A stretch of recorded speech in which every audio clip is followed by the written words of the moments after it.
Welcome back to the Ride Laugh Podcast. If you love mountain biking, you are in the right place. Picture your last really fun group ride. You're back at the parking lot. The stoke is high. Everyone's talking about the ride, bikes, tech, progression, nutrition, jumps, drops, berms. That's what we do here every week on the Ride Laugh Podcast. You love bikes. We love bikes. Let's drop in. Sage, how are you today? Oh, Danny, my 10-year quest is finally over. I went out on a fat bike ride today, and I finally met someone that didn't smile back when they saw my fat bike. This lady walking her dogs, just nasty scowl on her face, you know? I was like, hey, how you doing? No smile. No smile.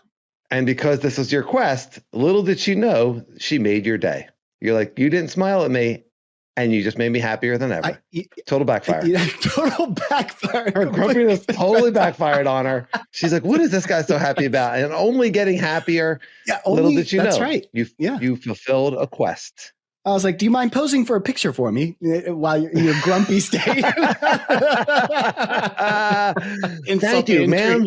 Thank you so much. I just want you to know your scowl made my day. I've been waiting for someone as negative and just horrible as you, and you came into my life at the perfect moment. I was kind of having a bad day until I met you, but now it's perfect. Thank you.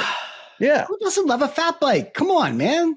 Obviously, that's what you're alluding to. One of the great joys of riding the fat bike was the amount of absolute smiles and grins and astonishment that people would meet you and just be so happy with the fat bike. It was just, oh my gosh, look at the tires on that thing.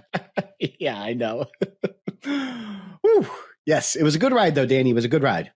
Yeah, I can't wait to hear more about it. I mean, we're talking about January. Whenever you're listening to this podcast, we're talking about January in the Northeast. And you guys have snow, and from what I understand, there might be a lot more coming. But I saw pictures of your ride. It looked like a legitimate snow ride. Your fat bike was in the shop. You just got it back. Solo ride, I take it? Oh, of course. Solo ride. No one's joining me during the work hours of the day, but that's okay because I'm pretty out of shape. And yeah, man, the fat bike in the snow, hadn't been on a snow ride in a while. And dude, it was eye-opening, brother. I started doing all the stuff, all the things that we've been talking about, bouncing on the trail and turning those hips. And, the one thing that I realized was, and I think I should preface this because everything I'm about to say could be related to rain riding as well, which I don't do. I don't know about you, but I do not ride in the rain. I can't stand it. I don't like being wet, but snow riding, I will do snow riding. But what I realized you're not riding you're not necessarily riding when it's snowing. They're two different things, right? Snow riding means there's snow on the ground. Correct. Rain ride means you're like getting raining. Soaked. Yeah. I do not do that. God bless the folks that do. But one of the things that people always tell you about rain rides is it keeps you honest. You can't get away with bad technique when it's wet out for the same reasons why you can't get away with it in the snow, because it's slippery. So any kind of turning that you're doing, you have to get those hips around. You have to trust that traction to kick in. And man, it was eye-opening. The braking, that's another thing. If you're braking into the turns, you try and do that in the snow, your back tire is going to wash. You want to keep those wheels rolling, as you like to say. And man, it was a real test for me because I had developed bad habits again, I guess. And man, it took about 20 minutes on the fat bike. And I was like, oh boy, you better get back to the basics there, Sage, slow it down. And it just ended up being a really fun ride, Danny. Yeah, it keeps you honest. Riding in bad conditions and certainly snow, there's all different types of snow, and fat bike really helps. You have so much more traction on the fat bike. They're so much fun. Instead of sinking into the snow, you kind of float on top. But yeah, the technique to be able to ride in bad conditions is going to absolutely keep you honest, making sure that you're being perfectly centered. If you have more weight on the front or the rear tire, you're going to sink, right? Yeah. Or you're not going to hook up. Yeah. Wash up. Yeah. Wash out. Yep. Yeah. Scary stuff. Yeah. Yeah. Awesome. I think it's cool. Scariest like in the turns, but also like on the steeps, like I don't have any sustained downhills, especially near Philadelphia, but what we do have is everything's like super steep, super punchy. And like, you got to let the brakes go. Like the brake, they do nothing except send you wish-washy, which is not what you want. You want to be in control. And so just like letting go in the snow was extra harrowing. But yeah, I don't know. For me, by the way, it's a hardtail. That's the other thing. The fat bike is a hardtail. So everything gets exaggerated where your rear shock might have saved you from a mistake. Hardtail is a lot less forgiving. And I want to note that I did try bouncing on the hardtail, and it works. The bouncing on the hardtail works. Okay. Yeah, this is one of my big questions. And we were talking, would the fat bike even change that dynamic more because the tires are naturally bouncy? Bouncy. Yeah. Boy. Yeah. So I guess the next question would be like, how does that feel on trail conditions, on dirt conditions? But in the snow, you felt like the bouncing was adding traction where you wanted it. Yeah. It was a lot of fun. I mean, listen, I'm not gonna lie. The snow is also has its own.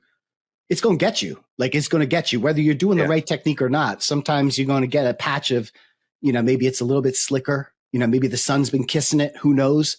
It got me a few times. Right. I went down a few times. Yeah. But, for the most part, it keeps you honest. And it was quite the challenge. I really enjoyed myself. I was smiling. Even with that lady, I was still smiling. Yeah. That's awesome. That's cool. And you stayed warm. I did the shorts because, it's an XC ride. Yeah. I mean, listen, I don't need the pants if I'm going to be moving. I'm not sessioning anything. So yeah, got the shorts on. True to your word. Flannel. Yeah. Oh yeah. Come on now. Yeah. Maybe that's what she was so upset about. Look at this guy leaving perfectly good pants in the closet and coming out in shorts. So arrogant. Oh boy. Couple rides ago, we were at South Mountain, and I was on one of these the feature at the Bermuda Triangle. And for anyone that doesn't know it, but it's an on-off, where some people gap onto it, but I'm able to roll up to it and then get up onto it, and then it's a little bit janky right there, and then you ride down this big rock, and there's a drop at the end. And I've done this many, many times, and I found that if I go into it with a little bit of speed, it goes much better. But my instinct is to go slow. If I go too slow, then when I get up to the top, I don't have any momentum, and I'm kind of like dead in the water. And so that's exactly what I did. This particular time, I went too slow, and I got up to the top, and I kind of unclipped, but I thought I could reestablish, and so I didn't stop. Yeah. And I don't get back on the line, and I don't get my foot back in the pedal. So now I'm one-legged, and I'm kind of in no man's land. And I just navigated my way off of this rock. There's a ton of chunder right there. Yeah. And it was just one of those moments. It was like, oh my gosh, that could have been really, really bad. And I just navigated it. And in a weird way, it was I'm pretty good at this. I handled that. I handled that situation. Yes. And it gave me a little bit of confidence. And the couple rides after that, it was a win. It was a win. Even as poorly as I did it, surviving it was a win. Yeah. Did you end up clipping back in before you got to the drop? I mean, trying to do that little drop down. I went off the side. What? No, I went off the side. Wow. Yeah. It was like, oh no, and then all of a sudden I'm back down the trail. And Jeremy was behind me. Everyone else was in front of me. And he was just like, holy crap, dude. Oh my God. He's been wanting to try that. And that particular feature. I don't think. Yeah. He's like, oh, not today. I'm not doing that today. Yeah. Yeah. Sorry, dude. Sorry to give you some baggage to carry. Absolutely. Yeah. Yeah. That's the scary thing with the clips, man, is you got lucky that you were able to ride down safely, but a lot of times you get caught out getting unclipped at the wrong time, or not being able to get unclipped. And I think that's the thing that people say about the flats. You're able to put your foot out. Yeah, I don't know that the foot being out of the clip was the main problem so much as just the bike started to go in places that I down the line I was unfamiliar with. Yeah. It is interesting though. I have a couple riders friends here that ride flats. AJ and Jeremy ride flats, and they're both very interested in trying clips. And I believe they're both going to try clips. I think they both have purchased. Yeah. Yeah, AJ was a flats for life guy, but he got a trail bike recently. He's very interested in XC rides, not XC racing. He likes the adventure of a longer ride and the challenge of it. Yeah. Yeah. He likes to push limits, and that's mountain biking.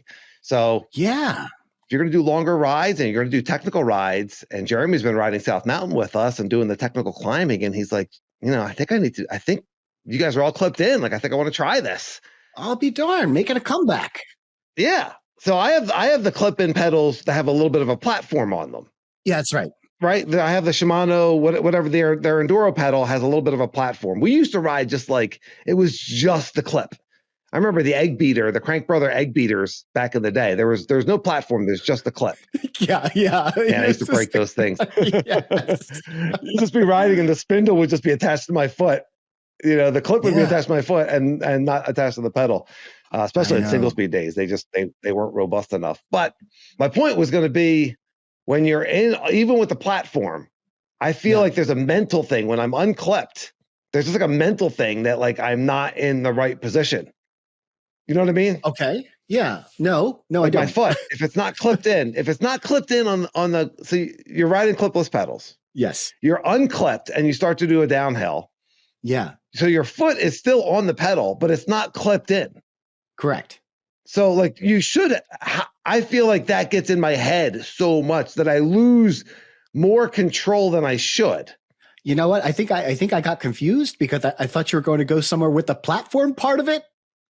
But actually the platform had nothing to do with your story whatsoever.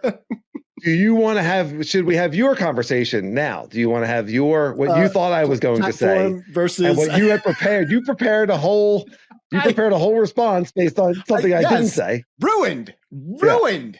Yes. No, I thought you were going to. Two pods happening at once. Well, you had mentioned the platform, so I thought you were going to bring up something about the platform. I was curious why you decided to go with the platform. I am. Oh, I am bringing something up about the platform. You can the platform, if you're not clipped in, the platform gives you still have like some control. Like you still have a fair amount of pedal to step on. Gotcha. Yeah, it's just I mean, I don't really know what the science behind the platform is, if it's supposed to make the shoe a little bit more stable or if it's supposed to just give you a little bit of wiggle room in case you don't clip in. Yeah, that's interesting. Let us know. RideLife1@gmail and yes. YouTube comments on those clip-in pedals that have a platform. What is the point of the platform? Is it confidence when you're not clipped in, or is it extra support when you are clipped in? Yeah. I've tried definitely the platform. Extra weight.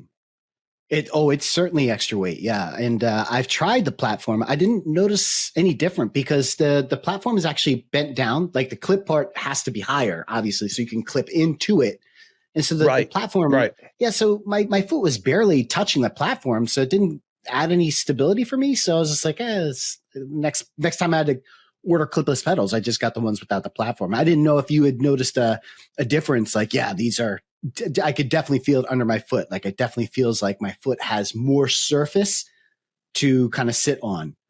I've been using them for so long. Yeah. So I'd have a hard time going back and saying anything different. Yeah.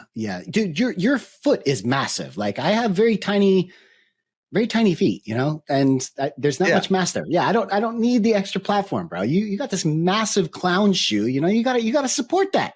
It's gotta be supported. It's a size 13. I mean, it's a sizable foot. All right, buddy. Yeah. Well, I mean, yeah. You know what they say? The bigger the foot, the bigger the ego. Platform? Oh, okay. See the platform on that guy? Yeah, that dude's Hey, ladies. I don't know if you noticed the size of the platform on my bike, but yeah, pretty big. Does the platform match the shoes? It does, actually. It does. Yes. So you have much smaller feet and you weigh a lot less. Yeah. Do you ever feel the clip through your shoe? No, they have improved the shoe technology so much. They've gotten stiffer, number one, but two, like we wear these like enduro shoes, so they're slightly different from like an XC shoe. An XC shoe is a little bit more rigid. It's less comfortable to kind of walk around in. So you and I got these enduro style shoes, which basically they're like tennis shoes, with cleat bottoms on the top, but they've improved the stiffness of it and the protection in the front. Yeah. Man, these shoes are just fantastic. I haven't had to do much, man. Like, honestly, all the latest shoes that I've been testing and wearing, I've just been loving it. So yeah, no platform for me, man. Just the regular SPDs. They're really good. I've been wearing the Fox Union SPD shoe. They also make a flat shoe. And Black Friday came around and I got a really nice pair of Ride Concepts on sale and I was excited to try them. But, yeah, they're pretty cool. But the Unions just keep on going. You know what I mean? Like I got, I probably got 1,000 miles on them, and they're really beat up, and they still work and fit and feel great. Does AJ have a road bike, or this is literally his first experience with clipless pedals? I think it might be his first experience. We were joking that his first ride should be climbing National. And we weren't going to bring our bikes. We're just going to walk behind him with cameras and just record. That's right. Yeah. Still cruel. Oh boy. He said his mountain biking jackass is what his reply was when I proposed that idea. Yeah. Is it inevitable that when you try clips that you're going to have like one of those, just like, I can't get out of, I forgot that I'm clipped in and I'm going to fall over? Like, is it inevitable that you're going to just have a fall over moment? Yeah. It's really uncomfortable. I hope he got the SPDs because you can adjust the tightness of the clip. So when you're first starting, you can go super loose. In other words, it barely takes any pressure to put your foot into the cleat, and then to release, it's like you barely have to move your foot and it releases. And man, when you're first learning, that is the key. Go to a parking lot. He has a dropper post, so that's great. Drop your dropper down. That way when you unclip, you can put your foot out. Yeah. But yeah, just get used to it. It is such an uncomfortable feeling. I remember that. I remember when I went from flats to clips and just like immediately feeling like, oh my gosh, what if I have to stop? That's the thing. Like when you go to stop and it's like, am I going to be able to remember to clip out? I would say for me, the biggest drawback about clips is not getting out. It's sometimes getting in. That when you start something really and it starts technical really quickly and you can't seem to get lined up. You can't seem to get in. Oh, you're so right. That's what I was talking about earlier in the podcast was like that panic moment. Like I could probably ride it out, but in my mind, I'm like, I'm not clipped in. And then when you feel the click and you're in, all of a sudden it's like, okay, now I got it. We're good. Like confidence comes back like 1,000%, like locked in, Yes. It's like that click gives so much confidence, but when it's out, it's just like, oh no, this is all going wrong. Yeah. I totally forgot about that. You're absolutely right. Getting clipped in is actually more harrowing in many situations. You're starting on a skinny or you're starting and there's not much of a platform. That's when I noticed it, all kinds of stuff like that. And holy cow, man, you're absolutely right. That does, oh boy. Yeah. Wow. Great call on your part. Well, I wanted to, so everyone feedback, Ride and Laugh 1 at Gmail and YouTube comments on clips, flats, shoes, any questions. And I know that Sage has talked about playing around with flat pedals more. And so here we have some flat pedal riders going into clips. So keep the comments coming, questions, feedback. We're here for it. Did want to give an update on the cased mountain bike pads that I had talked about ordering. Yes. That I did order, rather. And, I like to give updates. I like to, if I talk about something, I want to give everyone an update. And really kind of in a nutshell, I just didn't feel like the fit was right for me. And the people that I corresponded with there were fantastic and got back to me super quick. And they understand that you're trying things on, and there was no judgment. As far as I returned them, I tried some other sizes. It just never really felt like it meshed with my body type. Yeah. And look, this is body armor, like that's nice. It's hard to try this stuff on. And so you have to work with a store or a shop or a company that understands that when you get it, you're gonna have to try it on. And so I ended up deciding to return it.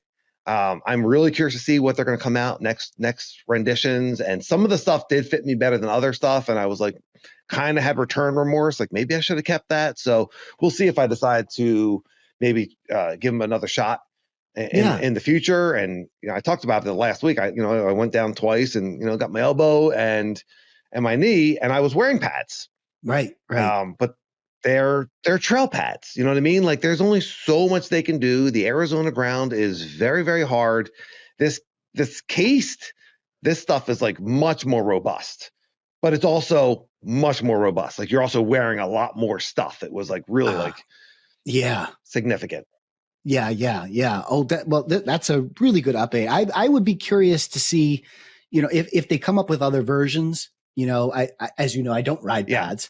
However, when I'm at the downhill park, it has crossed my mind that, maybe I would like, some chest or back protection of some sort. And if Case had a lighter weight option, I do like the fact that it's kind of built into your jersey, so to say. Like it's more of a wearable as opposed to like, I'm going to clip this in and blah, blah, blah. Like it feels like it would stick to your body more, which I like. I like that rather than the snap and the ratchets and all that stuff. So if they come up with some more versions of their stuff, who knows? I mean, they're such a young company. They're just starting, you can't have like 18 versions of a protective knee pad. It's like, this is what you get. It's one version. That's what you get. Yeah.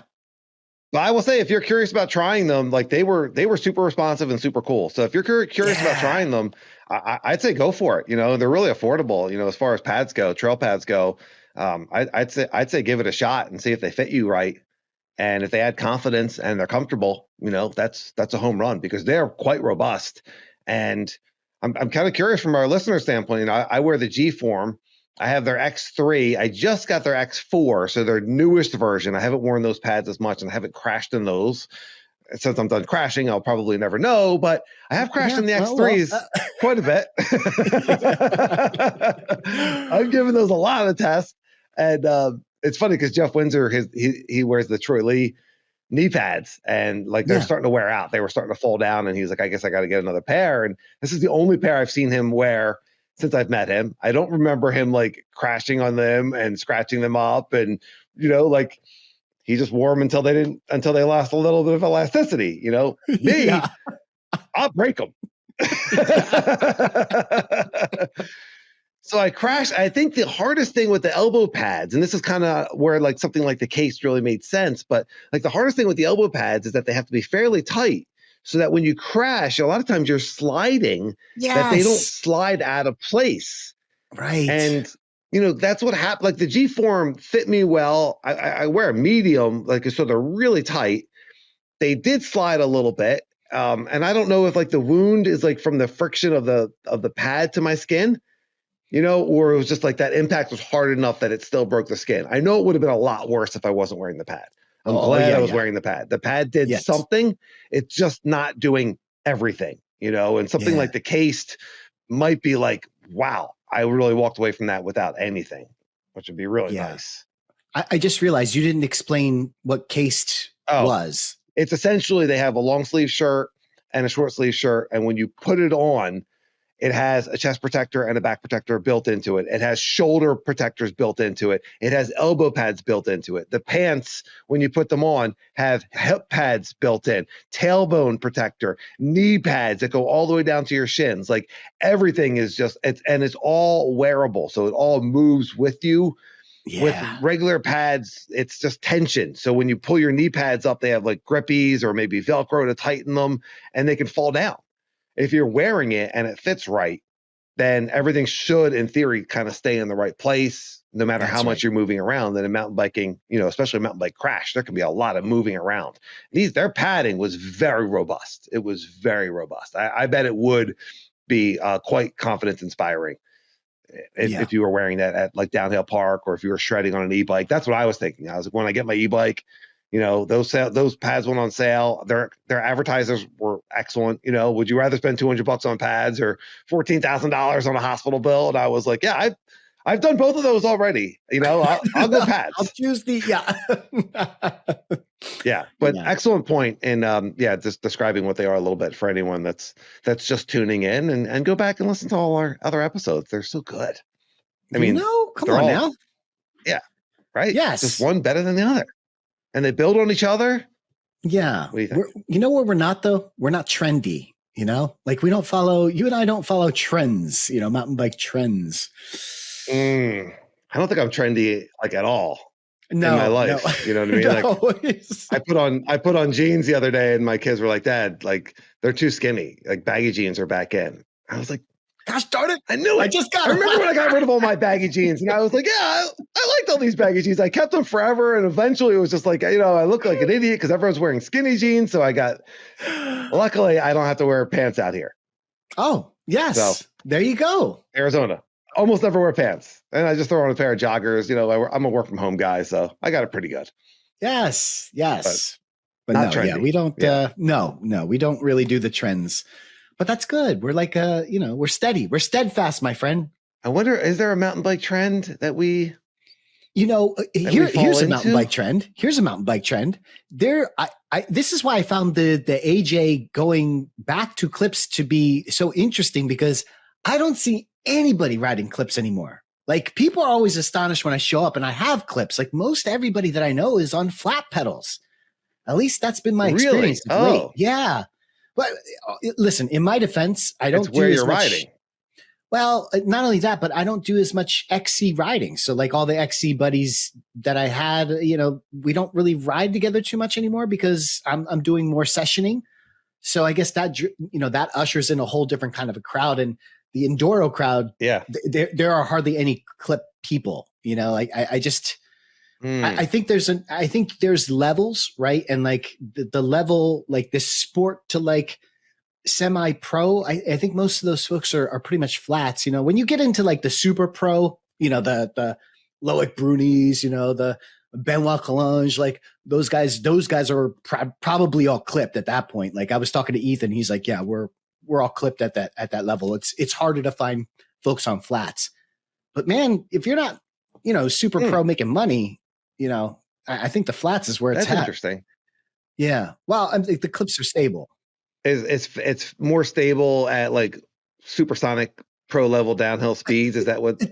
Yeah, dude. The chunder that these guys and girls are going through at the speed, it's unbelievable. Yeah. I mean, these guys and girls are fighting for seconds. You know, we're not talking minutes, we're talking seconds. And like you can't. The moment that you had on Bermuda Triangle, like that doesn't happen. Yeah. Yeah, they're just cooking it down there. They don't want to have to think about their foot coming out. They jump over that and they just jump over that entire feature. Yeah, that's right. For sure. Yeah, that's really interesting. I mean, there's certainly merits of both. You know, I look at some of the trials riders and like the Dangerous Daves and, you know, those guys out in the Pacific Northwest and Van Can, you know, that are riding the skinnies and being able to like kick a foot out, you know, and keep your balance is very appealing, and just be able to jump off the bike. Like just really, I know we talk about being able to get out quickly on clips, but there's a difference between being able to clip out quickly and literally just jump off of your bike. I mean, there is a pretty big difference there. Yeah. Like on a jump, for instance, you know, I've seen, you know, where people are on the jump literally in the air and they'll just chuck their bike, you know, like that's a luxury that you and I don't have. Plus, it opens up some cool moves. You know, you can do the can and all these tricks. Like, yeah, Superman. Yeah, for sure. Yeah. There's merits to both. I think I see so many more clips here because I ride South Mountain so much. And if you want to be able to do well at that technical climbing, I think it's a real advantage to be clipped in.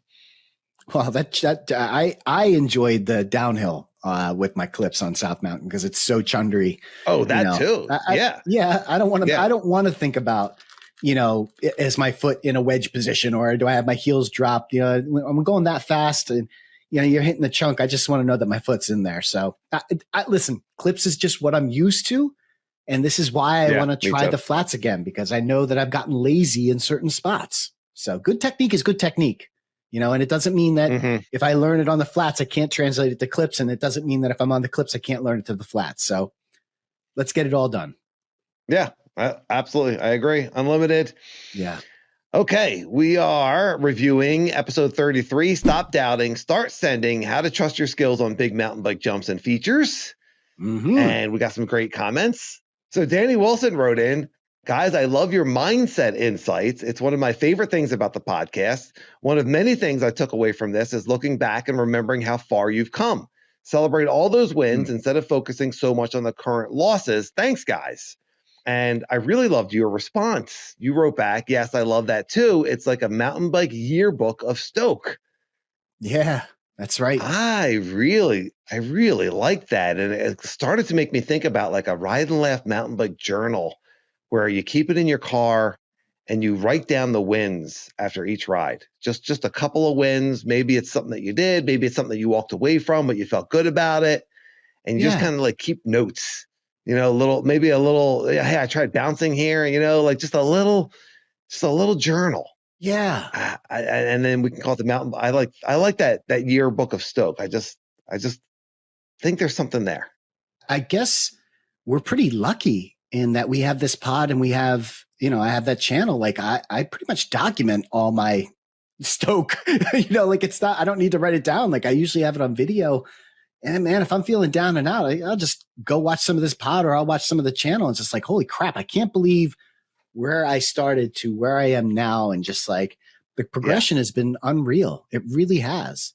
Do you recommend that all our listeners start a weekly podcast then, and where they talk about their rides? Wow. Wouldn't that'd be something else, man. But no, I think that's where your tip makes a lot of sense. Like every so often writing it down, or if you have Strava, you make a note. Make a note on that ride, hey, accomplish this, if you didn't take a picture, at least write it down and remind yourself of that.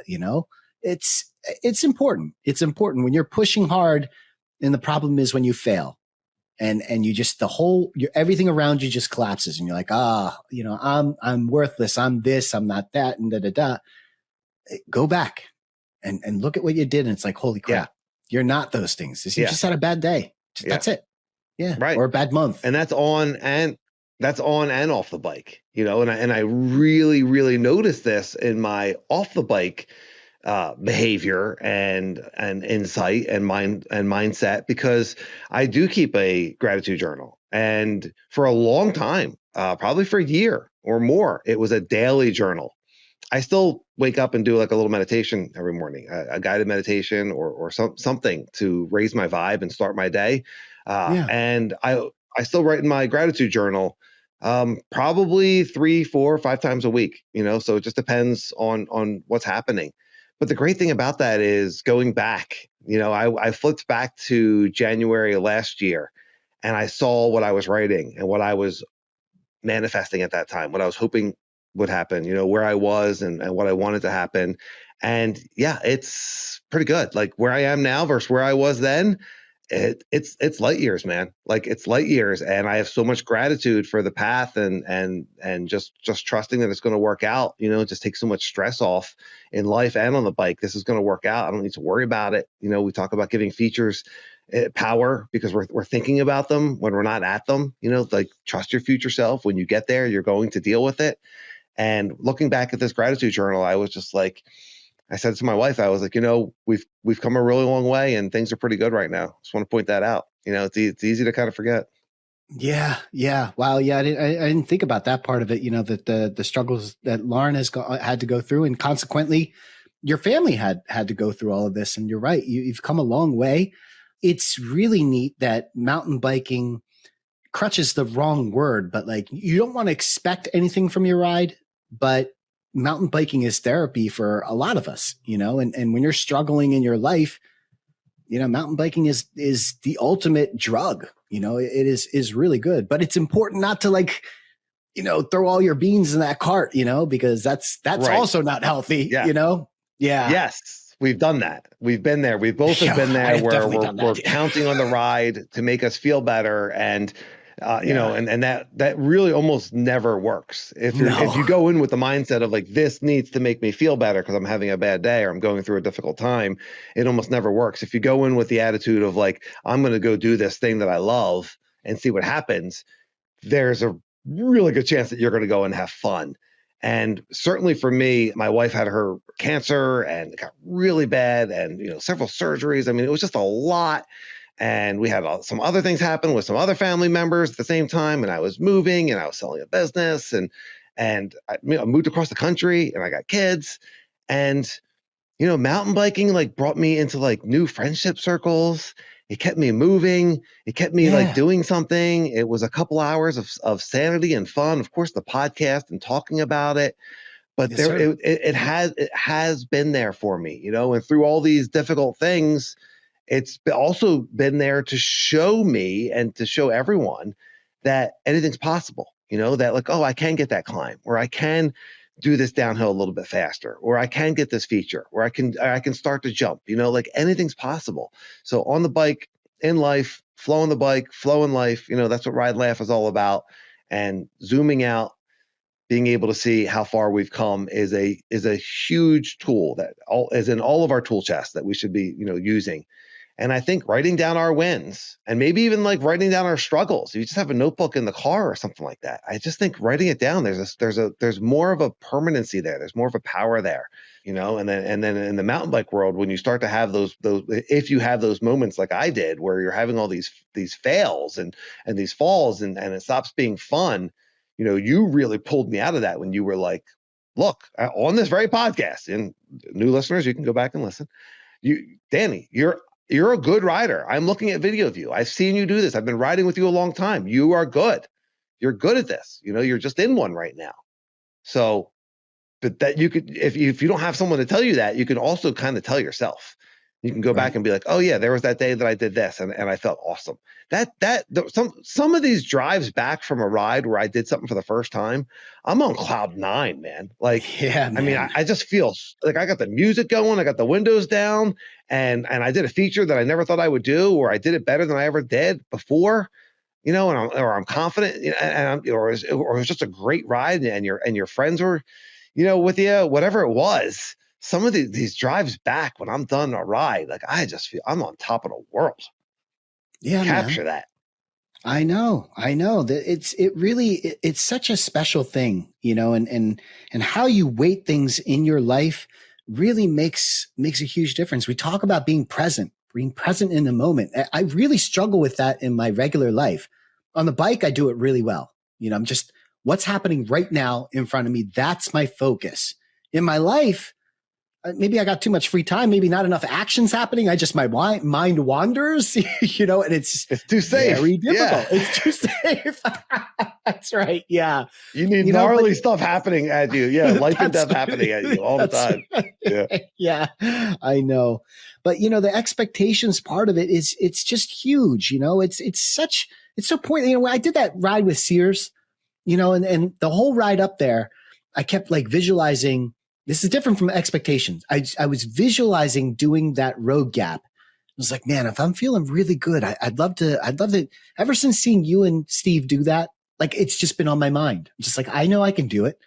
That day, I just didn't want to push it because I had my goal set on something else. But man, I got, and you know what? I rode amazing that day. That day at Sears was awesome. And I was like, Steve, I'd love to hit that road gap. And he's like, for whatever reason, it didn't happen. But because I didn't expect it, who cares? Who cares? You know what happened? Yeah. I ended up doing other things that were way more fun with a bunch of people that, that I knew or that I didn't know. And man, we're all having high fives. Who cares about a road gap? Like, I'll get it next time. Like, I would have spent all this time, worrying about it or expecting to do it and then been let down. What a waste. Yeah. I think anytime that we attach, expectations, then you're setting yourself up for a possible disappointment, especially if you attach expectations and then you get to you go and look at it and you're like, oh, I don't know, or you had a couple of moments where you don't feel like you're riding at your best, but you set this expectation that the day is going to be a failure if you don't do this feature. And that's, now you're heading into this like really dangerous territory. Sending something when you're not ready, and mountain biking, like, it's very, very easy to do that. To say, I'm going to go when it's really it should be a no. Or you say no and you walk away and you're crushed. Instead, going with the flow, it's going to happen in perfect timing, no pressure.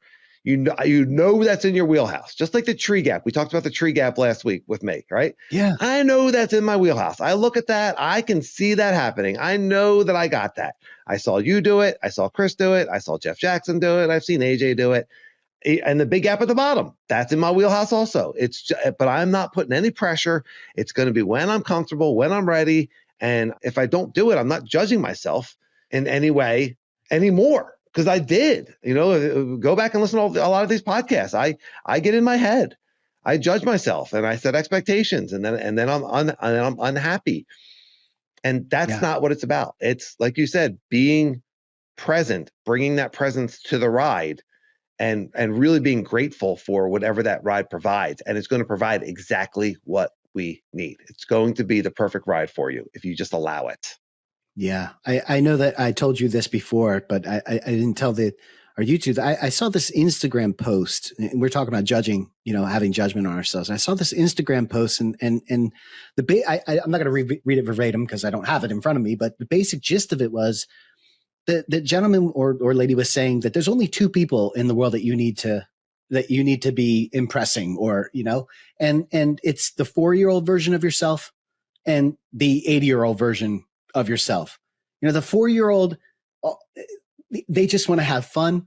They don't care about all this. They're not weighted down by the world. And the 80-year-old person, they don't have any judgment. They don't, like, if you make those two people proud, then you lived your life right.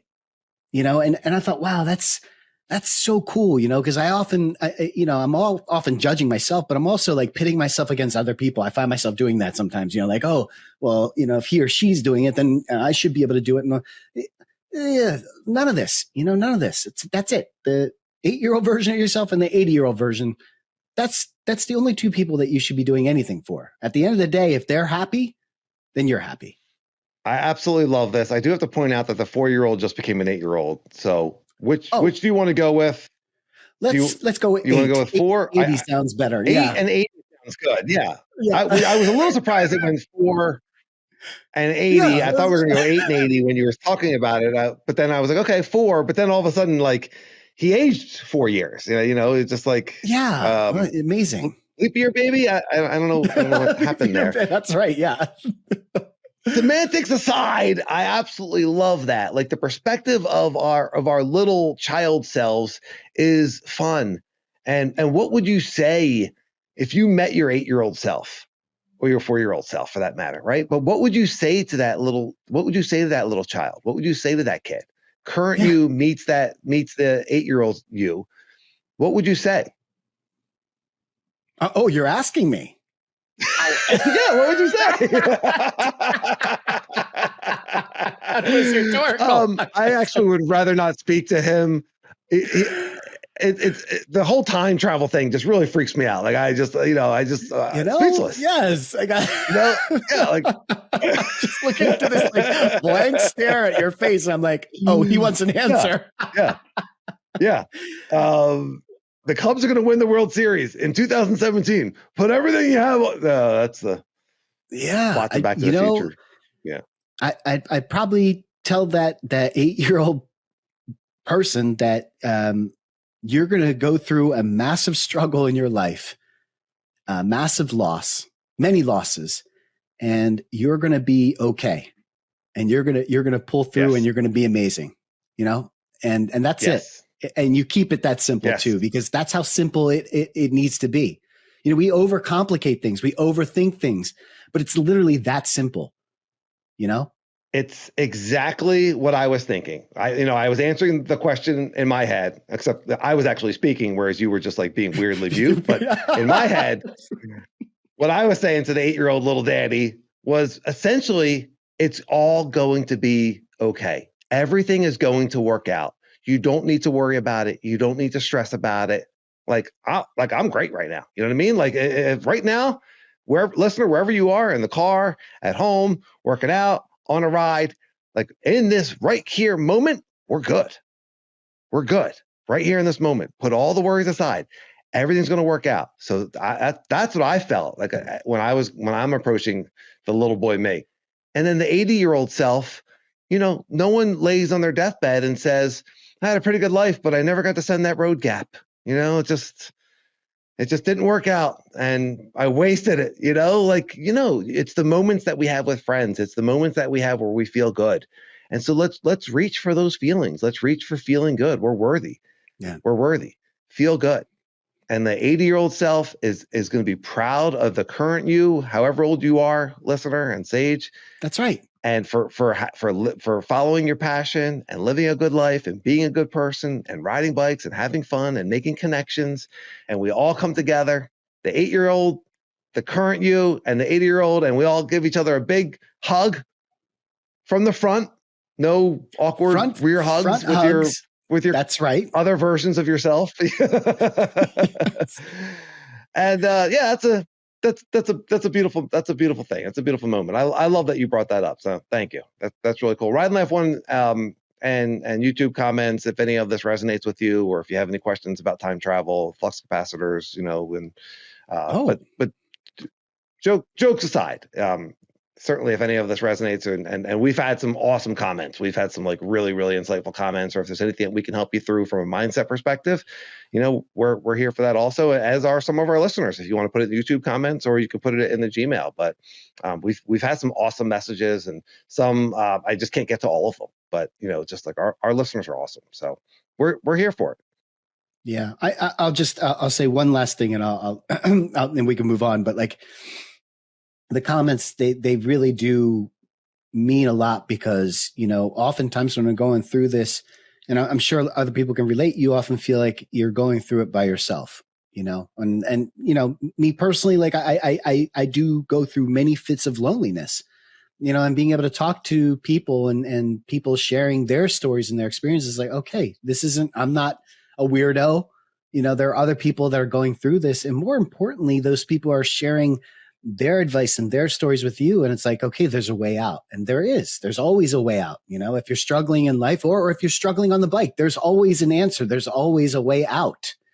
So yeah, use the comment section to get it out there, and you might get a response back, that might surprise you, or maybe you maybe you read something that you don't have a problem to yet, but because you read it, when that problem does happen, you already know the answer. This is a great community. Yeah. Yep. Yeah, and that's why I love going back and listening to the older pods as well. Yeah. All jokes aside, there's a lot of these kind of gems, whether we're talking about a listener comment or it's just you and I just talking, about staying present and trusting our path and being where we are. A lot of that stuff just kind of like, we don't need to worry.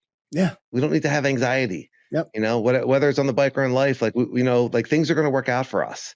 And the mountain bike community in particular is just awesome. It's hard to meet a mountain biker that isn't like just cool and gets it.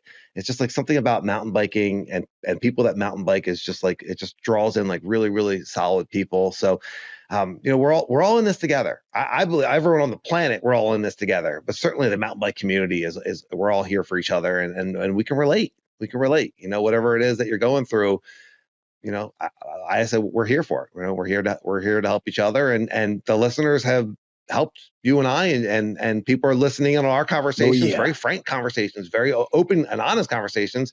Of us helping each other. All right, let's get into some mountain bike gratitudes of the week. Speaking of gratitude, yes, sir. Would you like me to go first? Okay.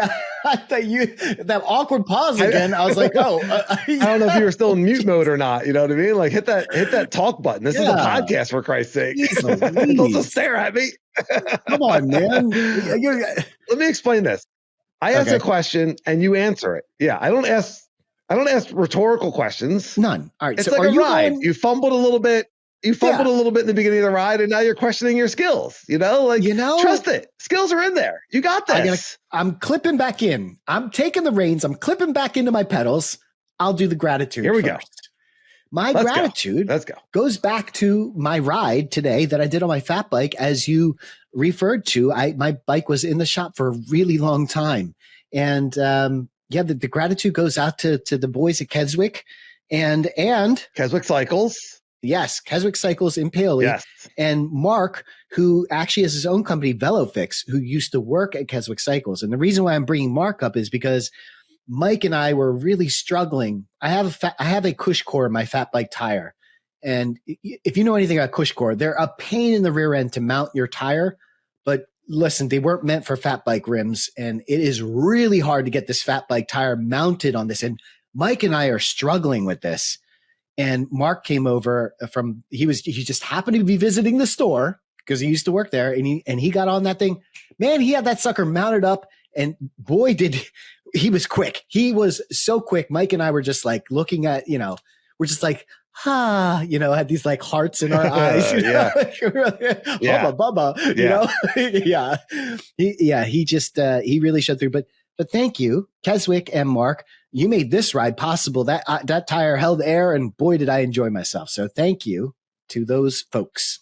So 2 questions. Is it, do you have a new rear tire, or was it just like putting more sealant in it or something like that? No, I had to get a whole new rear tire, and it did not want to get mounted, Danny. It really didn't. Yeah. We had all the tools. We had all the tools. It's always nice getting a new tire. I mean, especially on a fat bike, like the tires are everything. So that must have felt pretty good.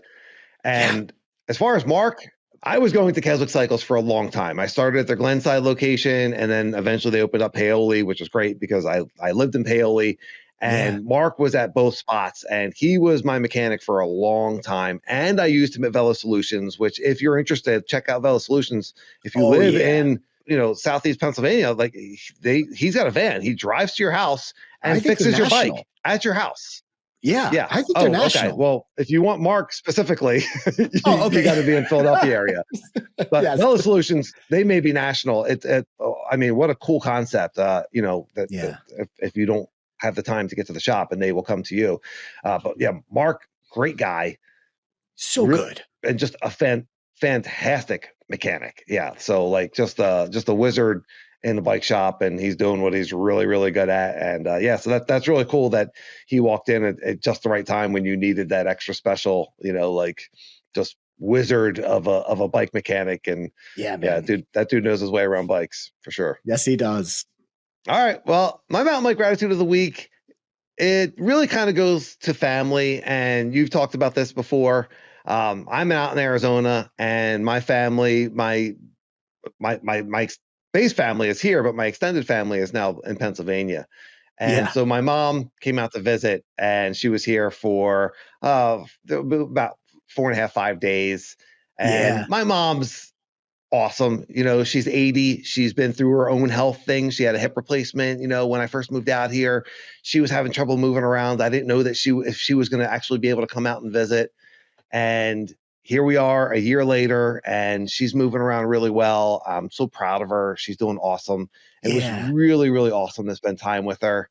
And where this fits in with mountain biking is Sunday rolls around, and it's just like, Dan's going for a ride. Like, my mom's here, and I spent a ton of time with her, but like, it's just like built in that like, this is important. Like, oh, Dan, you're going to go for a ride Sunday with your friends, and then we'll meet up afterwards. And I was like, yeah, you know what? I think I will. And all right, Mom. Lauren got to spend a little bit of extra time with my mom. And, but it's just like, like set that up. And when you have the family that appreciates how important it is and what you need, it's just really, really cool. And I was just like, I wasn't planning on riding that weekend, but then when it became available and there was no judgment about it from my wife or from my mom or anyone, involved in the situation, was just like, yeah, go do that. That's important for you. And then we'll meet up afterwards. And so I was just very, very grateful for it. And I got to see my mom, and I got to spend a ton of time with her. And then by riding, I got to get extra hungry because we went out to eat a lot. So, I had to burn off some of those calories also. So it was kind of important. Yeah. Well, listen, I have never met your mom, and I am curious, who do you get your mountain biking genes from? Is it your mother or father? I don't think it's from my mom. I would have to say it would be from my father's side. My dad was, I think, a decent athlete. My mom's got kind of 2 left feet. I spent all this time complimenting her. She's a lovely woman, but athletics, I don't think, is her. She's very active. She walks and she works out, and she does everything and to keep herself healthy. Okay, but not super. I would say I get my if I have a moment where I look a little uncoordinated, I probably get that from my mom. God bless you, Bob. Okay, all right, fine. Maybe your mom might not be as athletic, but I bet you get like your thinking, like how you can not your overthinking, how you process through a feature. I bet because overthinkers also have that trait of like being able to process through and build steps. Like, did you get that from your mom? Probably. My mom is one of the smartest people I know. She's incredibly smart. So there you go. There's definitely something in there, as far as being able to work through different features or figure out how to, you know, and working hard also, as far as like, I like working hard on the trainer. I mean, I don't like it, but I have that work ethic of getting on the trainer and working hard and getting through a climb, that sort of thing. Like, my mom's got that dog in her, she's from that generation and she worked really hard and came out of poverty and ended up with a master's degree. And, like the example she set was, you getting up and going to work and doing what you need to do, so. Wow. That is beautiful, my friend. And yes, I'm sure that you got your work dogging ethic from your mom. If that's where you got it, that's awesome. Cause you definitely work very hard at all of your crafts, not just in mountain biking, but in your life as well. My mountain bike tip also happens to be about dogs, and that are the dogs on your feet. And that has toe warmers. That was a messy transition, but I did my best, Danny. I did my best. They're not you did. I appreciate the effort. It's not the dogs on your feet. It's not your feet are dogs, right? People say my dogs are barking. You're referring to their feet as dogs. Aha. Yes. Now that I'm thinking about it, you're right. Yes. Okay. Yeah. Well, the sentiment was there. If you have dogs on your feet, you actually have real dogs on your feet. Dogs on your feet. There's a problem. There's actual small animals living on your feet. Yes. Yeah. You're gonna have to get to the doctor. For those people. Yeah. What does toe warmers have to do with these dogs on my feet? Yes. No. Okay. Right, let's. I'm going to abandon the whole transition. The reason why I have toe warmers is not actually for my toes. And I've brought up warmers before in tips before, but the thing is, when it's cold out, we've talked about putting hand warmers in our gloves. And I by the way, I think that's fantastic. I did it today, but the reason why I like to use toe warmers in my hands is because a toe warmer actually has a sticky back. It's meant to stick to the top of your sock or the bottom of your sock, but I put it on the top of my sock. The reason why I use these in my gloves is because I actually stick them to my gloves.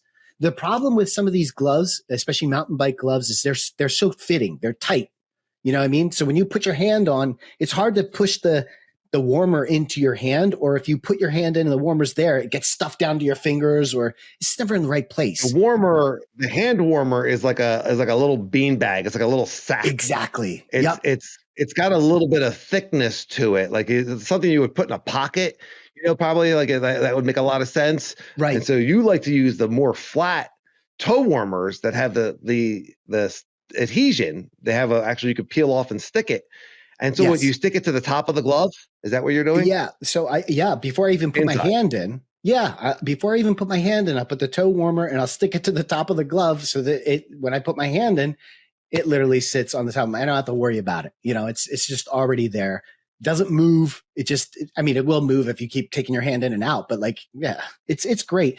It doesn't solve the finger issue. Your fingers are still going to get cold, but what it does do is it makes the top of your hand warm, which allows that blood to be warm as it's going through your fingers. So listen, I've been using this trick for years. Just use the toe warmers in your hands. It's been fantastic.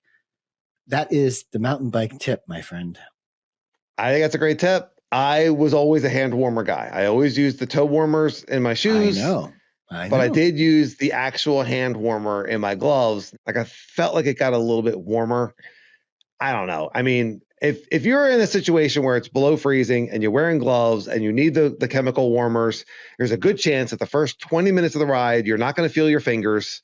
Anyway, until you can and then you stop. Right. And then if you have the hand warmer in or the toe warmer, you pull your fingers out of the glove and you make a fist and you get that blood back in. And now you're moving. I always found that like after 20 minutes, I pull my fingers out of the glove, I make a fist and I stand there and my fingers warm up and then I put them back into the glove and then I'm good the rest of the ride. But there's that, that first 15, 20 minutes you just got to deal with it. Listen, we already talked about your giant feet, and you're a giant man, my friend. Okay, the blood has a long way to go to get to your fingers and your dogs. Yeah. So you need warmers all over your body. Yeah, I do. My extremities get cold very easily. That is true. I got a lot of distance to cover. Absolutely. That's right. All right. Yes. I got other jokes to make, which I'm not going to make. We'll have to save that for the Patreon sometime. So. Yes. Okay. All right. Hey, if you're still listening, you're definitely one of us. You love mountain biking and we appreciate you. Thank you. Please rate and subscribe. Watch on YouTube. Give us a thumbs up. RideLife1 at Gmail. We're accepting super thanks. And tell your friends about the podcast and share all the Ride and Laugh Stoke with everybody. We love making this and we appreciate everyone's support. Everyone have a fantastic week and a great week of riding. Ride and Laugh. I'll see you, everyone.